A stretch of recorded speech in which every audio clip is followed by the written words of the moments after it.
New Honda Wave RSX. Ang makina nito ay 4-stroke single overhead cam, air-cooled na may lakas na 4.81 horsepower at 7,500 RPM na may 8.70 Nm of torque at 6,000 RPM na may engine displacement na 109cc. Kung patipiran lang naman ang hanap mo sa motor ay para sa ito dahil PGM-FI na ito at merong average na 69.5 km per liter at may tank capacity na 4.0 liters. Full chain case cover na siguradong mapoprotektahan ang kadena mo sa buhangin, sa mga putik. Equipped din ito ng secured key shutter with integrated seat opener na iwas kalikot sa parking ng mga kawatan. Binago din ang design nito sa kanyang harapan na nagmukhang futuristic ang datingan. Equipped din ito ng bagong sporty meter panel na merong gear indicator, speedometer, turn signal indicator at fuel gauge. Meron pa din itong kickstarter na pwede mong magamit kung malowbat ka man. SRP 62,900. Available yan sa MC Motorcycle Angeles City. Pwede sa credit card, cash, bank transfer at installment. Para sa kanyang specs, engine type 4-stroke single overhead cam, air-cooled. Displacement 109cc. Bore and stroke 50 by 55.6 mm. Compression ratio 9.3 to 1. Maximum power 4.881 horsepower at 7,500 RPM. Maximum torque 8.70 Nm of torque at 6,000 RPM. Starting system electric and kick. Engine oil capacity 1.0 liters. Fuel system PGM-FI. Fuel consumption 69.5 km per liter. Transmission type manual 4-speed, constant mesh. Suspension type sa kanyang harapan, telescopic at sa kanyang rear. Twin shock. Brake type sa kanyang harapan at likuran, mechanical leading trailing. Tire size sa kanyang harapan, 70 by 90 by 17, tube type yan at sa kanyang rear, 80 by 90 by 17, tube type din yan. Wheel type, wide spoke. Overall length, 1,922 mm. Overall width, 698 mm. Overall height, 1,082 mm. Curb weight, 97 kg. Seat height, 760 mm. Wheelbase, 1,227 mm. Ground clearance 135 mm. Fuel tank capacity 4.0 liters. What's up mga soy? Nandito tayo ngayon sa MC Motorcycle Angeles City para i-vlog tong bagong Honda Wave RSX 110 na may fuel consumption average na 69.5 km per liter.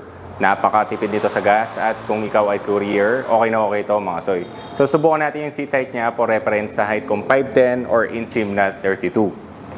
Unang upo. Flat-footed tayo mga soy at syempre napakagaan lang ng motor, hindi siya ganun kahirap i-maneuver or kung ikaw ay liliko-liko, okay na okay din siya pag biyahe, kung sa traffic, singitan, okay din siya mga soy. So, pagliliko ka naman sa height ko, inseam na 32, hindi siya tumatama mga soy. So, all goods kung ikaw ay beginner at ito hindi na kailangan ng clutch mga soy. Kumbaga, dito ka na lang mag-change ng speed. So, kung gusto nyong ma-build to, ay available to sa MC Motorcycle Angeles City for credit card, cash, installment at bank transfer. So DM nyo lang sila sa kanilang personal Facebook page or sa kanilang number dito mga soy. Ito pala ang bagong Honda Wave RSX. So 2024 model. Nag-iba na yung pinaka front niyang ilaw ngayon. Pero bulb type pa rin siya. Pero napakaganda niya ng datingan niya. Parang may pagka-blend siya ng Honda Winner X. So yan o mga soy. RSX. Tapos meron siya ditong red lining. Napaka simple lang ng kanyang sticker. Pero alam mong Honda talaga. Napakaganda rin ang ano niya dito, yung mga kurbahan, papunta lahat dito siya mga soyo, di ba? Yan o, dyan lahat. Tapos yung ano niya, fender niya, same din. So halos matatalim yung ano niya. Telescopic fork, tube type ang gulong. Bali ang size nito ay 70 by 90 by 17 at drum brake lang to mga soyo. Spoke type to. Yung ilaw niya, bulb type din siya. Kagandahan dito sa bagong Honda, yung pinaka panel gauge niya, iba din. Yan, so ito yung pinaka-panel gauge mo. Meron siya ditong neutral indicator. Pag turn signal left, pag right ka, doon din siya sa kanan. At nakaano ka dito, analog, speedometer. Tapos meron siyang fuel gauge at meron siyang check engine indicator dito, high beam. Dito, meron siya ditong busina, ito yung tunog. So, sa starter button. Tapos wala siyang on and off na ilaw. So, automatic headlight on na to. Yung grip ng kanyang hand grip maganda rin. Tapos may end bar pa dito, di-adjustable ang preno mo. Side mirror napakaganda rin, no. Kahit hindi ka na magpalit saktong-sakto siya mga soy. Tingnan mo, napakaliit lang siya at talagang bumagay. Tapos di siya nakakaduling. Yan. So, dito naman, pagka nakaupo ka, ganito yung itsura mo. So, all goods naman siya mga soy, di ba? Dito matama yung legs natin pag naliko siya, di ba? Tapos, nandiyan pa rin yung pinaka-wave na design. Siyempre, ito, mga soy, ano. Yan. So, napakaganda rin naman, ano. Di talaga tinipid sa details. Ayan, no. Napakaganda ng Honda Wave bago ngayon. Tapos, yung cambio nito ay hanggang 4-speed rotational pa rin to, mga soy.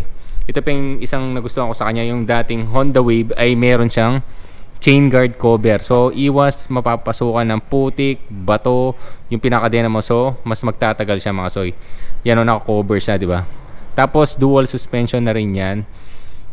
Sticker niya dito, meron siyang RSX. Tapos, meron siyang mahabang red dito. Tapos, hindi mo masyado mapapansin itong sticker na to.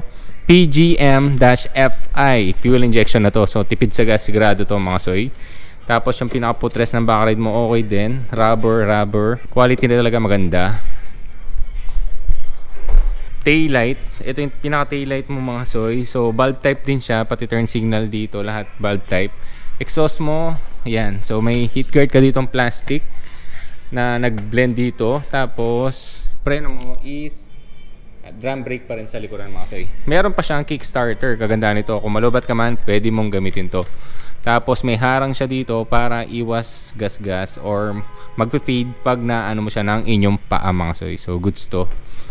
Bago pang dinagdag nila dito sa Honda ay ang kanyang pinaka seat opener ay napaka-stig kasi hindi na siya kakaliwa ngayon. Bali pag nasa seat ka, yan, pag nasa seat ka, ipupush mo to.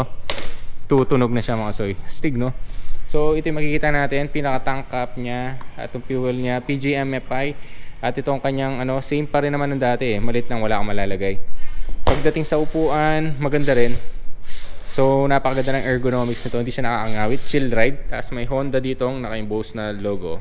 Ito ang bagong Honda Wave RSX na available sa MC Motorcycle Angeles City. Pwede ang credit card, cash installment at bank transfer mga soy. Hello mga ka-MC! So for today's video, meron tayo ditong Honda Wave RSX. At ang SRP niya is 62,400 pesos. Ang down payment naman niya, 3,200 pesos. Monthly amortization for 1 year, 7,633 pesos. 2 years, 4,763 pesos. And for 3 years, 3,793 pesos. Inclusions are TPL insurance or third-party liability, pre-PMS labor, pre-helmet, and pre-3 years LTO registration.